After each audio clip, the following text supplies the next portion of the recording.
5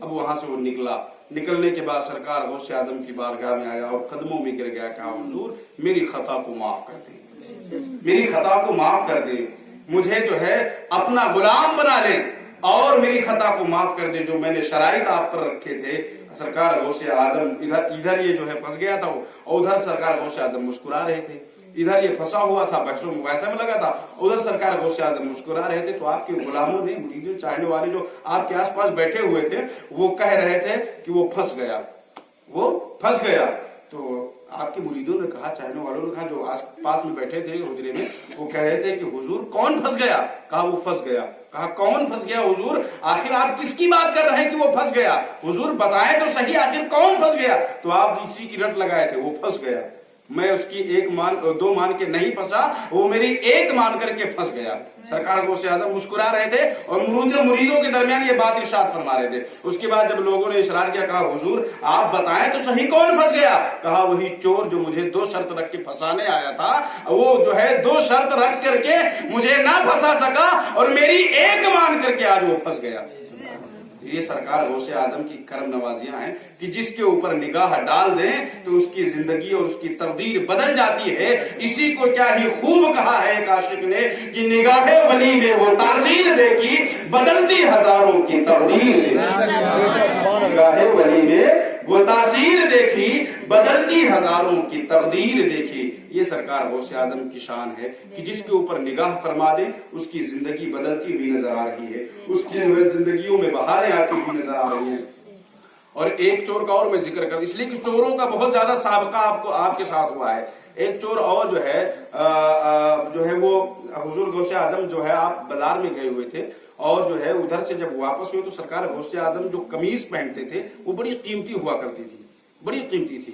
تو وہ چور نے جب قمیض کو دیکھا تو کہا کہ جو یہ بزرگ جو قمیض پہنے ہوئے ہیں بڑی قیمتی ہے, اگر یہ مجھے مل جائے تو اسے بیچ کر کے میں جو ہے بڑا پیسہ حاصل کر سکتا ہوں. اس زمانے میں وہ مانے رکھا کرتی تھی. اب سرکار غوث اعظم کے پیچھے وہ چل پڑا. اب وہ جب چل پڑا تو سوچنے لگا, دل میں سوچ رہا تھا کہ بھی حجرے میں پہنچیں گے, گھر پہنچیں گے اور اس کے بعد قمیض کو اتار دیں گے اور جیسے ہی اتار کے رکھیں گے ہم اس قمیض کو اٹھائیں گے اور لے کر کے رفو چکر ہو جائیں گے, نکل جائیں گے. اب اس کے بعد وہ بندہ یہ سوچتا یہ چور جو ہے پیچھے پیچھے جاتا رہا, یہاں تک کہ یہ بندہ جو ہے سرکار غوث اعظم اپنے حجرے میں گئے اور اس قمیض کو اتارا اور آپ آرام کرنے لگے. اب تھوڑی دیر اب اس کو موقع ملا, اس نے قمیض کو جو ہے اتارا اور اتارنے کے بعد اسے سمیٹا اور لپیٹ کر کے بغل میں دبایا. اور جب گھر حجرے سے باہر نکلنا چاہا تو باہر جب پیچھے پلٹ کر دروازے کی طرف جا رہا ہے تو دروازہ جو ہے نظر ہی نہیں آ رہا ہے, جہاں ہاتھ مار رہا وہاں دیوار ہی دیوار نظر آ رہی ہے, جہاں ہاتھ مار رہا وہاں دیوار ہی دیوار نظر آ رہی. اب اسے دروازہ مل ہی نہیں رہا ہے. اب یہ بڑا حیران و پریشان ہوا کہ یار تو پھنس گئے, جائیں تو کیسے جائیں, ابھی تو دروازہ تھا, دروازہ ہو کیا گیا. اب پریشان ہے. جب ہاتھ مار کر کے ساری کوششیں کر کے جب عاجز آ گیا تو یہ ایک جو ہے اسی حجرے کے ایک کونے میں جا کر کے چپے چھپ کر کے بیٹھ گیا اور کہا جب صبح ہوگی دروازہ کھلے گا تو پھر ہم چپے سے نکل جائیں گے. یہ تدبیر, یہ دماغ لگایا اور اس کے بعد چپے جا کر چھپ کر کے بیٹھ گیا. اب تھوڑی دیر کا عرصہ گزرا اور اس کے بعد جو ہے رات کی کچھ تنہائی گزری تو حضرت خضر علیہ السلام یہ سرکار غوث اعظم کی بارگاہ میں حاضر ہوئے. اور حاضر ہونے کے بعد انہوں نے کہا کہ سرکار غوث اعظم, اے پیران پیر, فلا ملک کا فلا علاقے کا جو ہے قطب کا جو ہے انتقال ہو چکا ہے اور وہاں کے لیے آپ ایک قطب دیں اور جو ہے اس کے وہاں کے لیے قطب منتخب کریں. تو سرکار غوث اعظم نے کہا کہ ٹھیک ہے, میں وہاں کے لیے صبح کو آنا اور صبح کو جو ہے ہم وہاں کے لیے کسی کو متعین کر دیں گے, کسی کو منتخب کر کے وہاں لگا دیں گے, بھیج دیں گے. حضرت خضر علیہ السلام نے کہا کہ حضور اگر صبح ہو تک رات بھر میں جو ٹائم ہے اگر صبح ہو تک وہ علاقہ ہلاک ہو گیا تو پھر اس کا ذمہ دار کون ہوگا. اس لیے کہ آج روئے زمین جو قائم ہے تو یہ ولیوں کی اور قطبوں کی جو ہے یہ انہی کی نگرانی میں ہے. ہر ایک جگہ پر یہ قطبوں کی نگرانی ہے زمین کے اوپر. جو آج یہ زمین قائم ہے ہم اور آپ جو ہے یہاں آسانی کے ساتھ رہ رہے ہیں, ہر ایک جگہ پر قطبوں کی نگرانی ہے.